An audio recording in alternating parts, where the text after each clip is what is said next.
When it comes to understanding social emotional health, Momentus Institute has participated in changing the narrative over the years, and we have come a long way.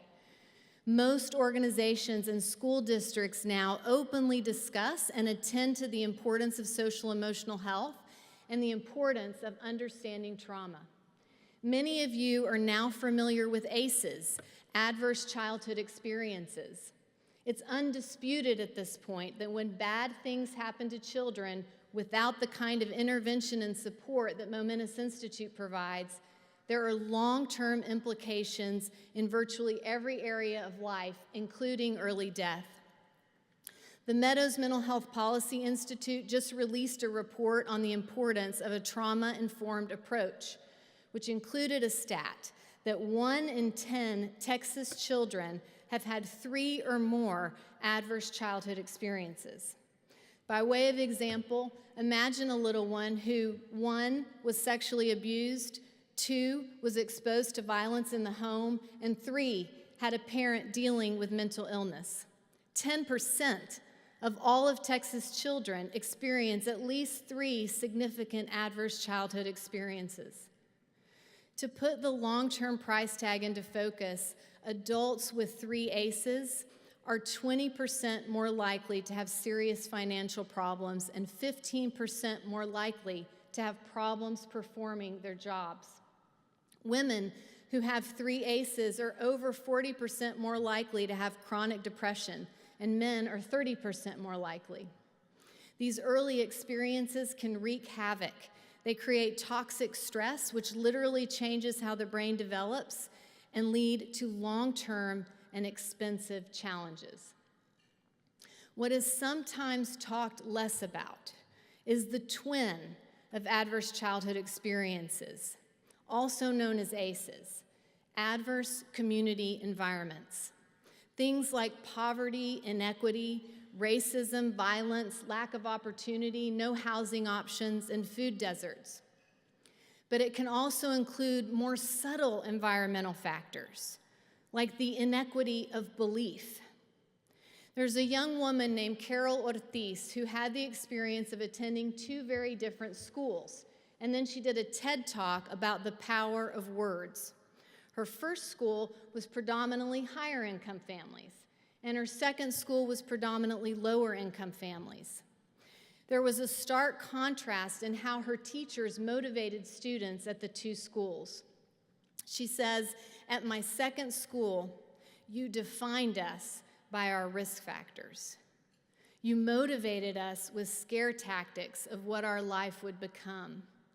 And I knew firsthand that just a few miles away, you motivated my wealthy peers with an unwavering belief, more resources than they could ever take advantage of, and unconditional positive regard." The inequity of belief is actually what our name is about.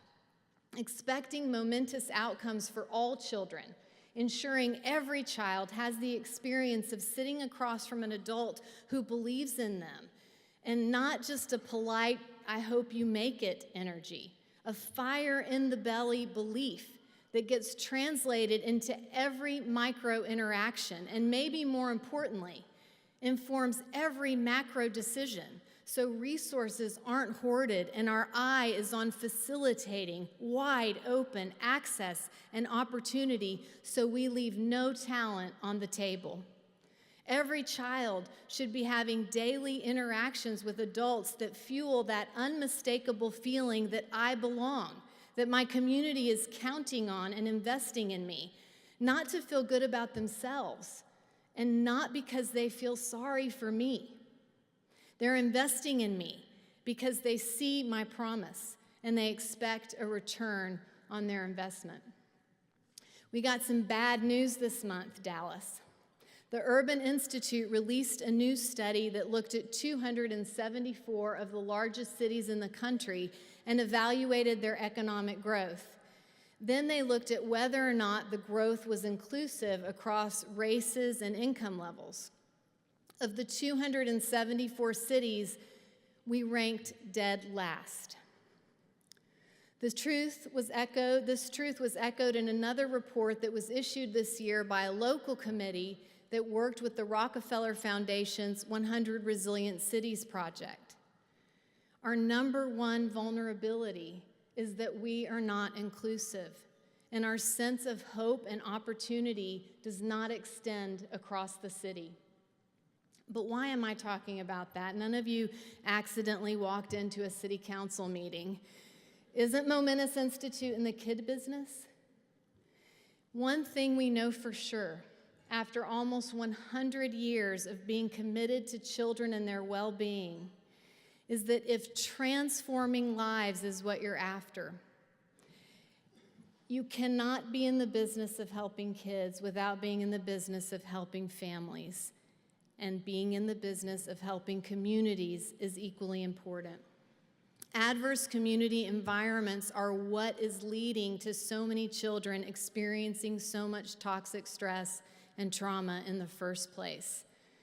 This picture of where we are and where we are headed is a clear invitation to next-level philanthropy, the kind of philanthropy that North Texas is ready for.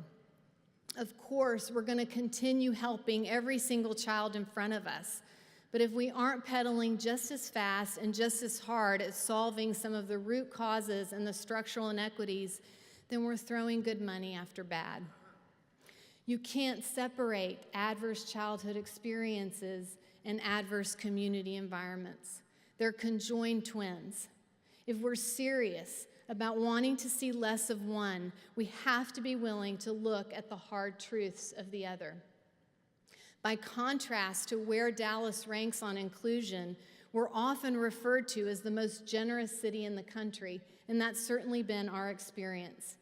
Sitting in the room with many of you over the years and hearing your commitment to changing the landscape and playing the long game gives us enormous hope, which is critical because the entire nonprofit sector is at risk of proving some critics right. The critics argue that we only want easy change or fake change, the kind of change the powerful can tolerate because it asks nothing of us. But I know who's in the ring, and I absolutely refuse to believe that's who we are. To be the kind of leader we could be in 2018 and in 2058, our collective challenge will be to weave this commitment that we are better together into every move we make, even when it's harder and even when it takes longer. When we embody this next level philanthropy, we will create spaces where our differences fuel passion and progress rather than widen a divide.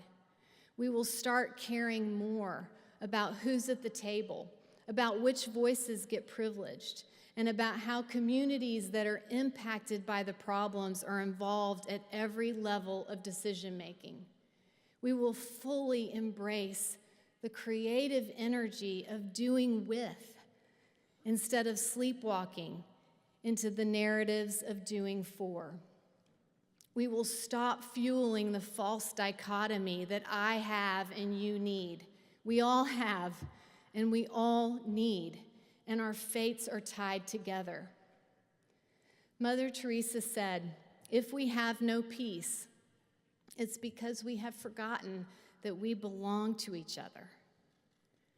If we have no peace, and I would argue that in 2018 we have no peace, it's because we have forgotten that we belong to each other and that we're better together.